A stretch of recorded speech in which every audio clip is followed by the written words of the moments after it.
ठीक हो गया।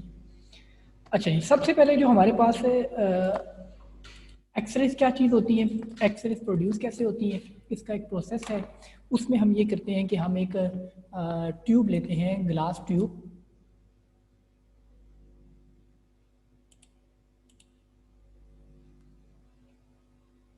एक चैम्बर लेते हैं ग्लास का, और उस ग्लास चैम्बर के अंदर हमने एक रखा होता है, इस साइड पे हमारे पास होता है फिलामेंट। क्या होता है? फिलामेंट।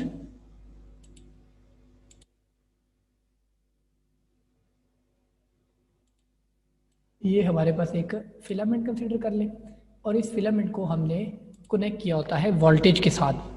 अच्छा जी, इसको बैटरी के साथ कनेक्टेड होता है, ये बैक साइड पे it is connected with the battery.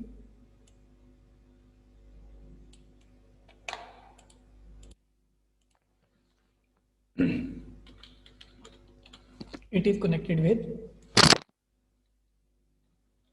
Battery. Okay, जब हम इसको फिलामेंट को बैटरी से कनेक्ट करते हैं और वोल्टेज अप्लाई करते हैं, तो यहाँ पर जो है आपके पास इलेक्ट्रॉन्स जो है इसमें से एजेक्ट होना शुरू होते हैं। पेज नंबर 361 के ऊपर है। ये हमारे पास जो है ये ग्लास ट्यूब है, इसके अंदर हमारे पास अरेंजमेंट के अंदर सबसे पहले यहाँ पर फिलामेंट है, और इस फिलामेंट को हमने कनेक्ट किया होता है बैटरी के साथ। ये हमारे पास क्या है? फिलामेंट। फिलामेंट। ओके, फिलामेंट के बाद हमारे पास लगे होते हैं बड़ा सा एक एक्सेलरेटर होता है।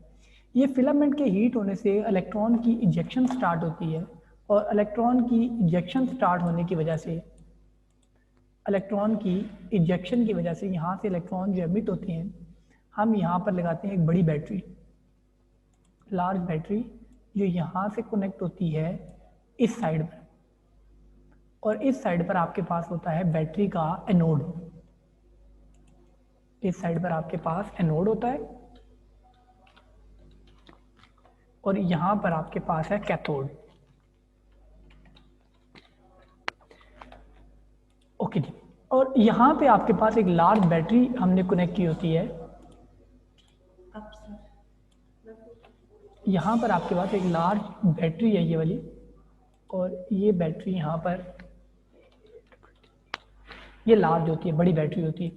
ये 5000 वोल्ट तक होती है। 50,000 वोल्ट अप्लाई करते हैं इस बैटरी के थ्रू हम। जब हम इस बैटरी के थ्रू 50,000 वोल्ट अप्लाई करते हैं, तो हमारे पास कैथोड से जो निकलने वाले इलेक्ट्रॉन होते हैं, जो इजेक्ट हो रहे होते हैं ड्यू टू फिलामेंट, वो मूव करते हैं toward anode. Toward anode. Anode आपके पास यहाँ पर लगा हुआ है। अब वो इलेक्ट्रॉन जो यहाँ से एमिट होकर मूव करते हैं आगे की तरफ, एग्जाम्पल ले लेते हैं, इलेक्ट्रॉन्स हैं यहाँ पर और वो मूव कर रहे हैं कहाँ की तरफ? एनोड की तरफ।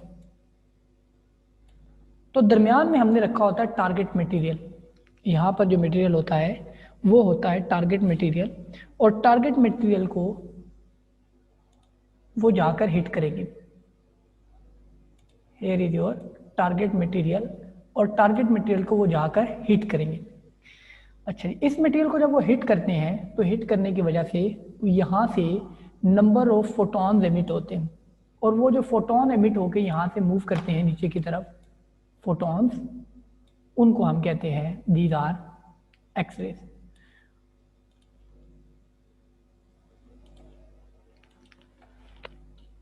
एक्स रेज यहाँ से एमिट होती।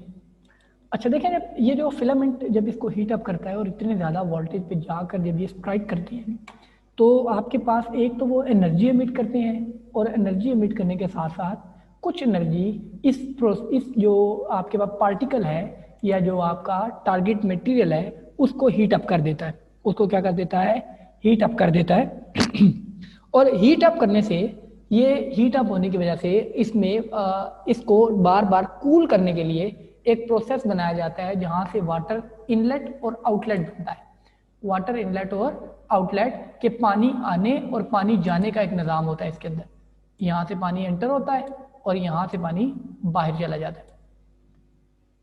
इसमें पानी आने और जाने का एक निज़ाम होता है कि यहाँ से पानी एंटर हो रहा है अंदर की तरफ, और यहाँ से पानी बाहर की तरफ जा रहा है।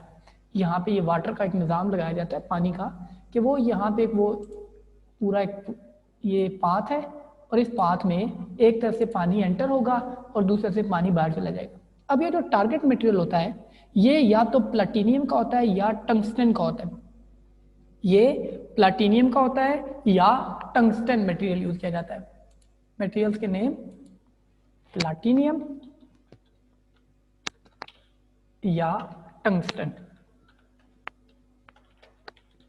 ये दो मटेरियल यूज किए जाते हैं इसके लिए। प्लैटिनियम या टंगस्टन होता क्या है, फिलामेंट कैथोड को हीट अप करता है। कैथोड को हीट अप करने से इलेक्ट्रॉन्स एमिट होते हैं। इलेक्ट्रॉन्स क्योंकि कैथोड और इस एनोड के दरमियान में 50,000 वोल्ट होता है और 50,000 वोल्ट होने की वजह से ये हमारे पास मूव करते हैं एनोड की तरफ, स्पीडली मूव करते हैं। और ये जब स्पीडली मूव कर रहे होते हैं तो ये जाके जब मटेरियल टारगेट मटेरियल प्लैटिनियम या टंगस्टन को हिट करते हैं तो दो प्रोसेस होते हैं। एक तो से फोटॉन्स एमिट होते हैं in the form of X rays और दूसरे जो टारगेट होता है उसको स्ट्राइक करने की वजह से टारगेट हीट अप हो जाता है। और टारगेट के हीट अप होने की वजह से हमारे पास टारगेट के हीट अप होने की वजह से उसको ठंडा करने के लिए फिर हम वाटर का इनलेट और आउटलेट बनाते हैं ताकि पानी के वजह से हम उसका टेम्परेचर डाउन कर सकें। और इस तरह हमारे पास एक्सरेज प्रोड्यूस होती हैं। और इस तरह हमारे पास क्या प्रोड्यूस होती हैं, एक्सरेज प्रोड्यूस होती हैं। ओके जी। और इनकी एनर्जी बहुत ज़्यादा होती है और इनकी एनर्जी ज़्यादा होने की वजह से इनकी पेनिट्रेटिंग कैपेसिटी भी ज़्यादा होती है और उन्हें कहते हैं हार्ड एक्सरेज। और जिनकी पेनिट्रेटिंग पावर कम होती है वो कहलाती हैं सॉफ्ट एक्सरेज। हार्ड एक्सरेज कौन सी होती हैं, हार्ड एक्सरेज जिनकी high penetrating power, high penetrating power. और सॉफ्ट एक्सरेज क्या होती हैं, सॉफ्ट एक्सरेज जिनकी लेस पेनिट्रेटिंग पावर होती है। पेनिट्रेट क्या होता है, पेनिट्रेट होता है किसी भी टारगेट के अंदर एंटर हो जाना। Penetrating TING penetrating power.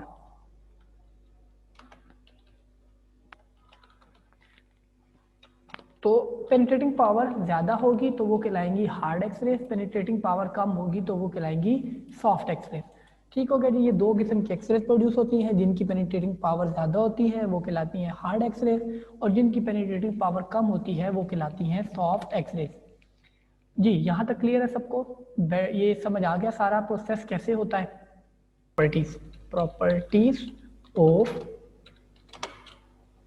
X-rays. अच्छा, प्रॉपर्टीज ऑफ एक्सरेज में सबसे पहली जो सबसे इंपॉर्टेंट है, ये आपके पास रिफ्रैक्ट नहीं होती हैं। दे डू नॉट रिफ्रैक्ट। जब ये एक मटेरियल से दूसरे मटेरियल के अंदर एंटर होती हैं तो ये रिफ्रैक्ट नहीं होती। रिफ्रैक्ट नहीं होती का मतलब है कि they do not change their path when it enter from one medium to another medium, they do not refract. Refract का मतलब है they do not change their direction और they do not change their path. दूसरा, ये किसी भी object के ऊपर उसका शेडो बनाती है। They cast shadow of opaque object, cast shadow of opaque object. Opaque object क्या होता है, जो हमारे पास मटेरियल जिसको हम कहते हैं भारी मटेरियल कह ले या जिस तरह जो भी भरा हुआ मटेरियल होता है उसको हम कहते हैं ओपैक ऑब्जेक्ट, तो उसका शार्प शेडो बनाती है।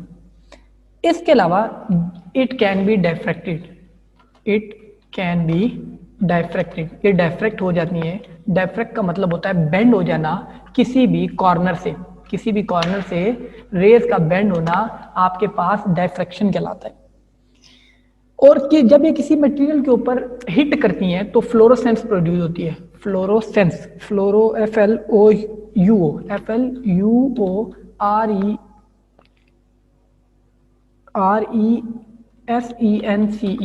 बेटा ये स्पेलिंग चेक कर लीजिएगा, मुझे एग्जैक्ट याद नहीं है।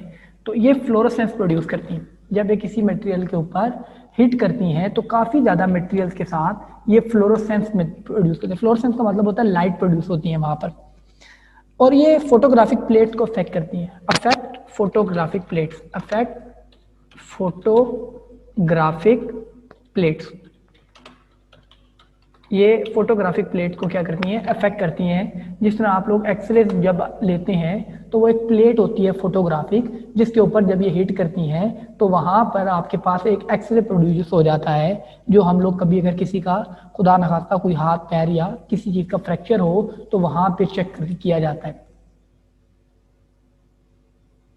बेटा इनकी ये प्रॉपर्टीज है, इसीलिए तो ये एक्सरे दूसरी जो एक्सरे है उनसे डिफरेंट होती हैं, इसीलिए डायफ्रैक्ट तो होती हैं पर रिफ्रैक्ट नहीं होती हैं। ये किसी भी ओपैक ऑब्जेक्ट के अंदर आपके पास एंटर होने की ताकत रखती हैं, एंटर होने की ताकत रखती हैं।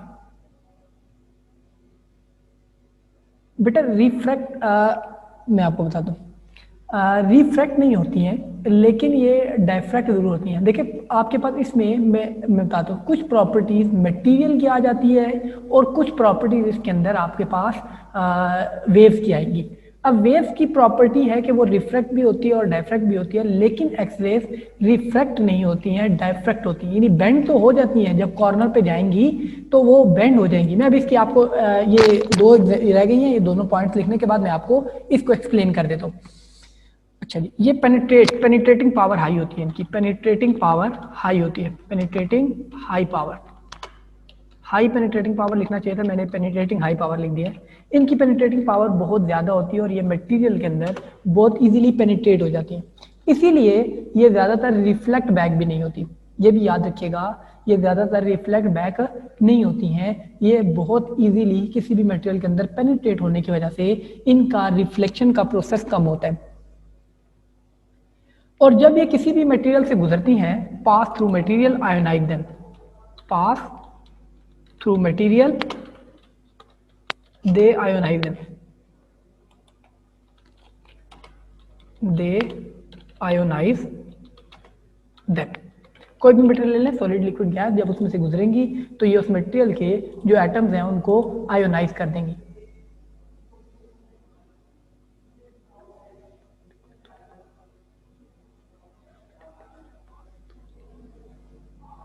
बेटा रिफ्रैक्ट अब मैं आपको बताता हूँ, हमारे पास जो रिफ्रैक्ट होता है वो क्या होता है कि अगर मेरे पास एक ये मटेरियल, इस साइड पे मटेरियल 1 है और उस साइड पे मटेरियल 2 है, M1, और इस साइड पे आपके पास M2, ठीक है, और मेरे पास एक्सरेज आ रही हैं इस तरह सीधी सीधी, थोड़ी सी बेंडिंग पोजीशन पे कर लेते हैं, ठीक हो गया।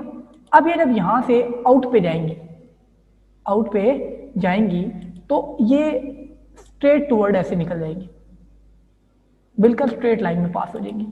लेकिन रिफ्रैक्ट का मतलब ये होता है, मैं रिफ्रैक्ट आपको बना के दिखाता हूं, रिफ्रैक्ट का मतलब है बेंड हो जाना। रिफ्रैक्ट का मतलब क्या है, बेंड हो जाना। ये बेंड नहीं होती, ये स्ट्रेट पास कर देती है क्योंकि इनकी पेनिट्रेटिंग पावर ज्यादा होती है।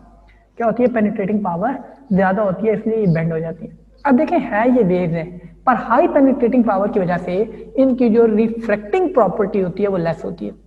दूसरा ये होता है कि अगर मेरे पास एक स्लिट है, स्लिट का मतलब है यहाँ पे, मैं सॉरी दूसरी शेप यूज कर लेता हूँ। अगर मेरे पास एक स्लिट है और मेरे पास पीछे से एक्सरेज आ रही हैं इधर से, और एक्सरेज की एक बीम मेरे पास यहाँ से आ रही है,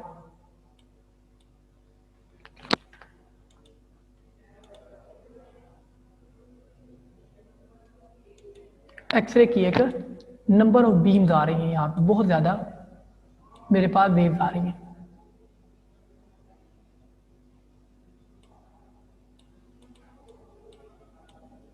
तो ये जब आउटलेट यहाँ पे हम अगर एक स्क्रीन बना के देखते हैं इस साइड पर, तो हमें ये एक्सेस सीधी सिर्फ इस जगह पे नहीं मिलेंगी, सिर्फ इस पोर्शन के ऊपर, यानी पोर्शन में बना के दिखाता हूँ आपको, ये हमें इधर मिलनी चाहिए सिर्फ, ताकि ये स्ट्रेट पास होकर यहाँ पे आए, लेकिन हमें ये यहाँ नहीं मिलती, ये कॉर्नर से बेंड हो जाती हैं। कॉर्नर से क्या हो जाती हैं, बेंड हो जाती हैं इस तरह वेव लाइक। तो इतनी ज़्यादा एरिया के ऊपर हमें ये सारी मौसूल होती हैं। यहाँ से लेकर ऊपर से लेकर नीचे तक, ये प्रोसेस कहलाता है डायफ्रैक्शन। क्या कहलाता है? Diffraction, bending of wave.